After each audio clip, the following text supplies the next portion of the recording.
Someone got a book I can sit on? A really big book, like some kind of old dictionary, book of spells, whatever you got laying around. Zelph. On the shelf. What do we do? Is it Zelph on a shelf or Zelph on the shelf? Ah! Just say it. Just say it. They don't call us Zoas, they call us Zots. They call us Zots. Zots. Okay. Zelph on the shelf. All our friends call us Zot, know that we're Zelph on the shelf. We Okay, don't go sorry. moseying around on any old shelf. Well, this is a second red flag in our relationship that I've discovered this week, because this video, as you've already seen by the title, is themed around the fact that Jared has never read the CES letter, despite being an ex-Mormon for how many years? Since before I was born, I think. Probably since 2015. Everybody, welcome to Zelph on a Shelf. My name's Jared, and once again, I've been bamboozled by these two hooligans into making some internet podcast. I thought you were going to say porn. I was like, not this time, Jared. Can you just... No. And we'll just talk right into it. Talk right into my crotch. Hi, this is Crotch Talk.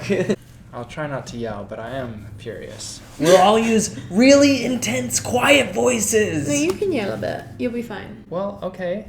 They like the passion, even if it hurts. Keep telling yourself that. I was a really good Latter-day Saint, and Weren't they all? well, I mean, before anybody hoots and hollers about whether or not I was faithful or whatever, AP. I would never date someone who wasn't AP. I went out tracking in blizzards, scorching heat, like basically anytime they said Uphill both ways. don't go out and proselyte right now, I was like, I'm gonna do it because I want a hot It's wife. a pandemic. Pandemic, never heard of her. I was married in the temple. I've been Mormon my whole life. President of every quorum I've been in. Everyone. I guess I really believed it. It really felt true to me, and I felt like it inspired me from God and whatever, but it doesn't feel that way anymore. And I've never read the CES letter. So now they've got this new swanky... And now it's just a website. Back in our day, you had to scroll through a whole PDF. I am trying to get out this because I didn't read it till I had left the church either. The day after. I just didn't feel the need to. I was so bored with the church by the time I left. I went to college and they indoctrinated me with liberalism.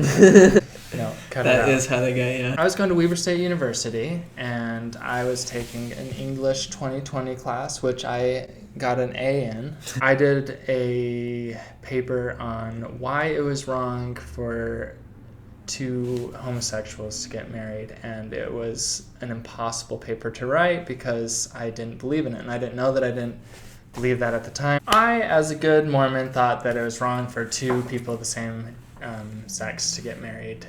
I thought it was wrong. And so then when I tried to write this paper, I just sat and stared at my computer for like hours, and nothing was coming to me. So I thought it'd be a fun experiment for me to just write it pro-gay marriage, and just because it might be a little bit easier to to write the 10-page paper, and it just turned out super easy because it was Acknowledging that the true. argument for gay marriage was the one that made more sense, but that's not what we're basing our opinions on. I had to explain to all my friends and like justifying it. I'm like, I'm just doing it for the paper. I just want to get a good grade. Like, I don't really think that. But it turned out that I did really think that it's okay for two gay people to get married. If we have the truth, it cannot be harmed by investigation. If we have not the truth, it ought to be harmed.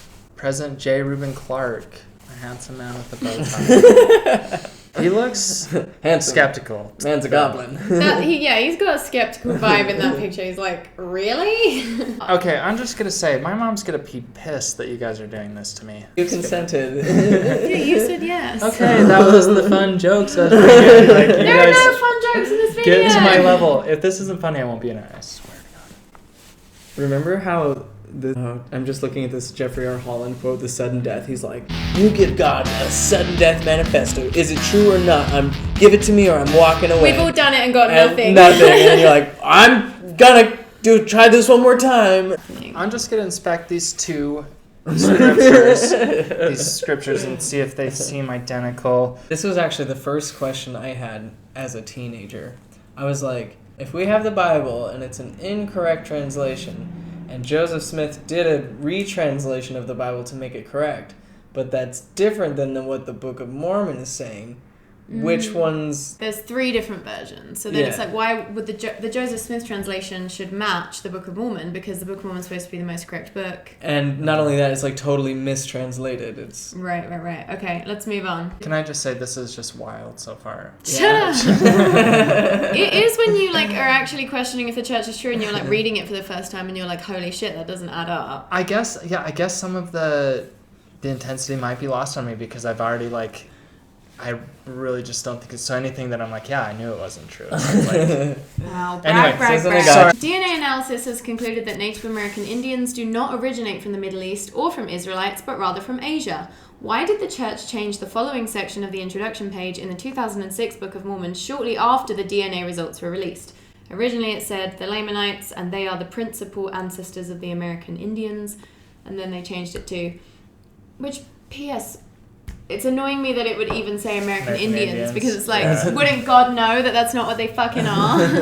Anyway, and then in 2006, after DNA evidence came out, the church changed it to the Lamanites, and they are among the ancestors of the American Indians. Prove it. And then another update, the church conceded in its 2014 Book of Mormon and DNA Studies essay that the majority of Native Americans carry largely Asian DNA. The church, through this essay, makes a major shift in narrative from the past dominant narrative and claims of the origins of the Native American Indians. So basically in the past, they thought all Native Americans came from Lamanites, right? And then they changed it to be like, some of them came from that. And now they've changed it to like, most weren't. Did they like announce that in church? Like, No. did they just put it out like it was always there? Just quietly slipped it in. Yeah, totally. I feel like they should have said this like in any church meeting. At least one. It feels like it'd be the decent thing to do. No, they always just allude that like DNA science proves the Book of Mormon's true, but you never see any good science on it. It's so profoundly racist to like So racist. to be like, Native Americans, we've got your story here. Actually, you're bad white people. You were cursed. We're gonna constantly change it depending on like we don't really give a shit about you. We're gonna disregard all your oral history and cultural Beautiful stories. traditions. Yeah. We're gonna ignore all your architecture, all the archaeology that's been found, and just say that no, they were actually Christian Jews that sailed over on a boat that they made by themselves in the desert. Horses, cattle, oxen, sheep, swine, goats, elephants, wheels, chariots, wheat, silk, steel, and iron. None of those existed in pre-Columbian America during Book of Mormon times. Because Joseph Smith didn't know that. He didn't know. How would he know? Outrage! That's the look of outrage. Whoa, do like a edit where it's like out my head. I don't know how to do that. He did his best when he was making it up. yeah, right? Like we're all doing our best. He was doing his best. He was just trying to make To a write book. write a little book. Okay. And someone turned it into something he didn't ask for it to become. And then God started asking him to marry people he didn't want to marry and have sex with people he didn't want to have sex It with. sounds like my job. Just trying to write something to survive, just to get by. You're not really thinking about quality control. It only works if you don't look at a big picture. Like if you stay in this tiny little pinhole view Yeah, like if of you just it. think about horses, then it's like, well, there's some explanation. But how about these 15 things, all of them major? Yeah, huge. Just like the invention of steel has such lasting, permanent changes on a culture, like the book Germs, Guns, and Steel will tell you about. And so like that it would just magically disappear without a trace. It's like it can't just do that because society is built around those things. So like it would leave its mark everywhere. It just doesn't vanish in isolated such a good uses. Point. I haven't read Guns, Drums, and Steel. And that's the same for horses. Any culture that's like been affected by horses stays affected by horses because they're such a game changer. You look into a horse's eyes, you're fucking affected. You seen a horse? That's symbolism. I feel like when I was Mormon, like anything like this, if anybody had ever brought this to me, just like I would just like make up something in my head. Well, like didn't God like just take everything away just to test us, or like maybe they had that and then they didn't have that and it got brought some other, I don't know. Even if someone had told me that, when I was Mormon, like, I feel like I could have just shrugged it off easily just because I was so convinced that it was true. I feel like we can sum up this next section in the first line. There is absolutely no archaeological evidence to directly support the Book of Mormon or the Nephites and Lamanites, who are supposed to have numbered in the millions. No evidence. None of the millions of steel swords that they allegedly fought with in battle. Seriously, where's your shit? Many Book of Mormon names and places are strikingly similar to many local names and places of the regions where Joseph Smith lived. Look how similar these fucking names are. It's so obvious. It's right before your eyes. This is like Shiloh. basic stuff. It was just kind of like fun for the locals, and it wasn't Yeah, locals who were buying it because they're like, wait, aren't you that guy who pretended to look at glass and find things and charge us? Weren't you leading on this wild goose chase for silver? A They're not gonna prophet believe is this never shit. accepted in his own town. Something smells fishy about this. If the Book of Mormon were just taken for what it is, like a book of fiction, it would be a really interesting look into the consciousness of Joseph Smith. Like, you see his fingerprints all over it. Like, this is his growing up, and you see, like, his personification of the Lamanites as his understanding of the Native Americans. And, you know, it's like, it's all so obviously him, but... Okay, so this is interesting. View of the Hebrews is a book that it's pretty likely Joseph Smith owned because it was published like in his time in his area. Was this there's one of these books, maybe this one, that was written by the minister of Oliver Cowdery. Look how similar the storylines are. Both books, this fiction book and Book of Mormon, bearing in mind that Joseph Smith probably had this fiction book, include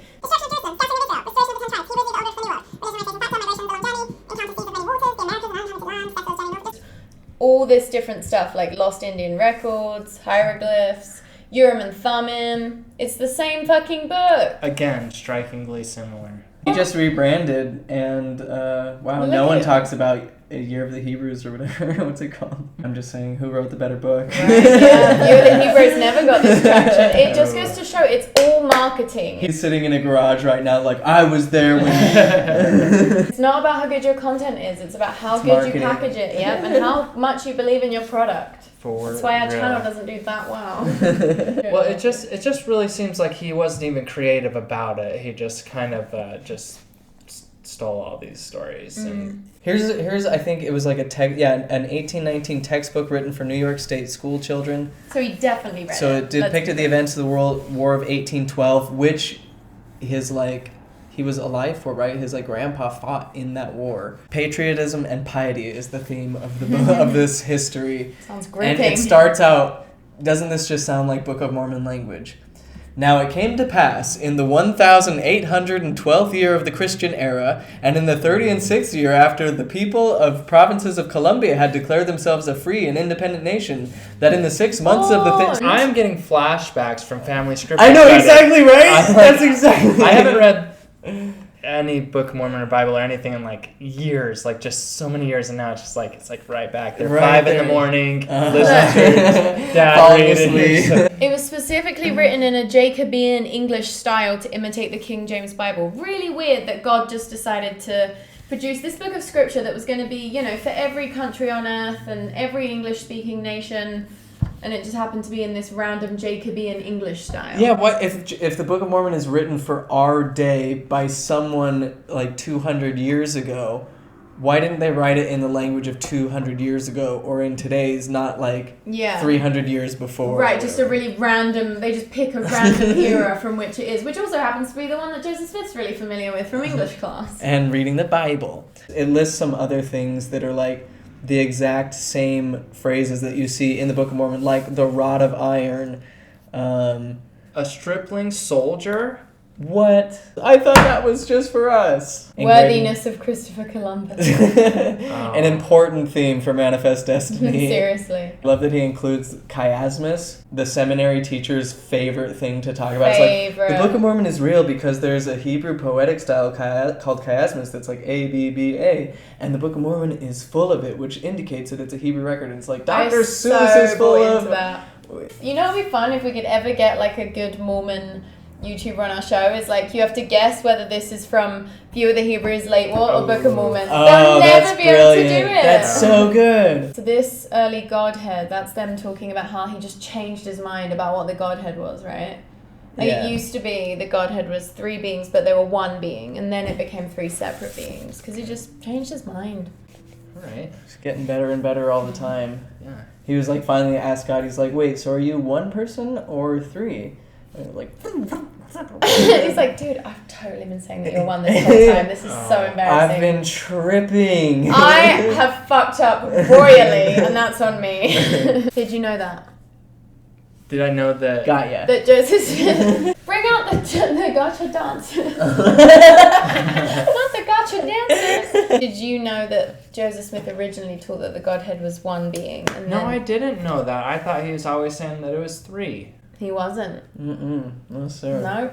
I don't feel like they say that at church. He's a brilliant marketer, took one product and made 3 different ones. The Book of Mormon literally changed, not just Joseph Smith. Like, the Book of Mormon, the most correct of any book on earth, which he apparently translated by words popping up on a seer stone, which is obviously the new version because it used to be from the gold plates, but whatever. It's just like all these changes that you would think would be perfect in the first round, because that's the whole thing about this book. That's like its unique selling point. And then there were these major errors. Well, to be fair, Joseph Smith was just a man, okay, and he's not perfect. Yeah, and the Book of Mormon author did say, if there are any faults with this book, it's not God, it's because we're bad writers. But we're going to change the fucking shit out of this book over and over again. We're not going to tell you in church when we do it. I know I've pointed this out before, but it's so funny to me. It's my favorite moment in Mormon apologetics is they have the claim...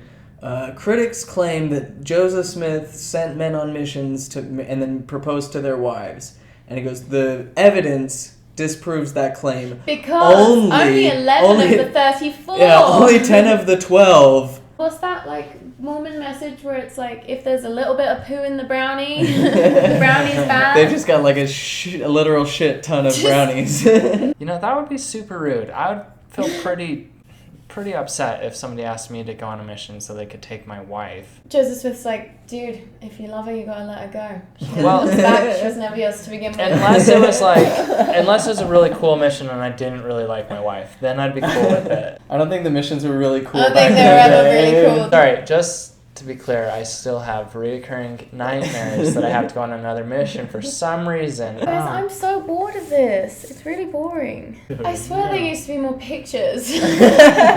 We should do a CES letter picture book. Oh, a pop-up book. That'd be so fun to make. Whoops! Look at all these wives. There's like God, and you have like 2 people coming out from behind them. Jared, do you know about the Kinderhook plates? I've heard the name, but I actually don't know what it is. TBH. Okay. Tana, tell him. Church historians continued to insist on the authenticity of the Kinderhook plates until 1980, when an examination conducted by the Chicago Historical Society, possessor of the one plate, proved it was a 19th century creation. So what happened in this situation is Joseph Smith's going on about how he's a translator. Early in the Doctrine and Covenants, God tells Joseph Smith, don't pretend to any other gift except for translation. That's the one that you're good at. And so he's, bragging about that. So someone brings him these plates, and they're like, we uncovered these plates from, the other people who lived here, just like you said. And he's like, shit. Yeah, I did say there were plates buried around. Yes, this proves that I'm going to get on translating it. So he starts translating it. He didn't finish the process, but he got pretty far in. At least enough to say, like, yeah, these are a record. And he gave the people names of, like, Himshi and Boaz, Pharaoh, king of Egypt, that he received the kingdom, ruler in heaven and the earth. And then turns out it was actually fake. So he translated fake plates and just presented the translation as, this inspired thing. And the church for years, at least a century, was like, the Kinderhook plates are proof that Joseph Smith was a translator. And then the Chicago Society... They literally So, obviously with the Book of Mormon, we don't have any plates because the plates never fucking existed. But someone did make fake plates, and he translated them, and that translation was wrong. Also, Book of Abraham. We have the original papyrus from the Book of Abraham. The translation's wrong. Everything we have, an original copy of from the translation, it's wrong. Yeah.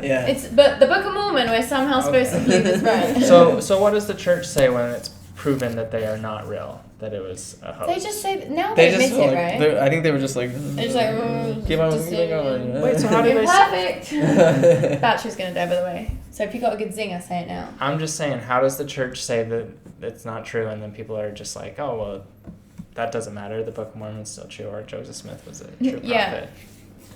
That's it. Make the video out of that.